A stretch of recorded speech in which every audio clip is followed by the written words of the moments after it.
নতুন পর্বতে দেখতে পাওয়া যায় ছুটি প্রথম দিনেই কোর্টে উপস্থিত হয়ে দেখিয়ে দেয় তার কামাল।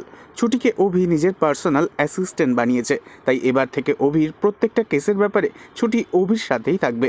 কোর্টের কাঠগড়ায় এক বৃদ্ধ মহিলাকে দাঁড় করানো হয়, তবে সেই বৃদ্ধা কথা বলতে পারেন না। অভি মাননীয় বিচারপতির সামনেই সেই বৃদ্ধাকে বলে, আপনি ভালো করে বোঝান, আপনি নিজের চোখে যা যা দেখেছেন তা জাজ সাহেবকে বলুন। তবে সেই বৃদ্ধা হাত নাড়িয়ে ইশারা করে মাননীয় বিচারপতিকে কিছু বোঝাতে চাইলে তখন ছুটি সবটা বলে দেয়। ছুটি বলে, জজ সাহেব, উনি বলতে চাইছেন যে ওনার চোখটা কেউ কালো কাপড় দিয়ে বেঁধে দিয়েছিল। তবে এই কথা শোনা মাত্রই হঠাৎ জজ সাহেব প্রশ্ন করে, অভিমন্যুবাবু, উনি কে? অভিমন্যু তখন জজ সাহেবকে বলে, স্যার, উনি হলেন আমার অ্যাসিস্ট্যান্ট। উনি বেশ ভালো মতন জানে ওনার এই সাইন ল্যাঙ্গুয়েজ, তাই আমার অ্যাসিস্ট্যান্টকে অ্যালাউ করা হোক।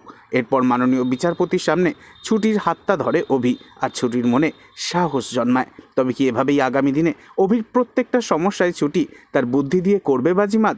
আর কিভাবেই বা আসল পরিচয় প্রকাশ পাবে আর ফাঁস পেয়ে ঝুমকি, তা জানতে এক্ষুনি সাবস্ক্রাইব করে আমাদের সাথেই থাকুন।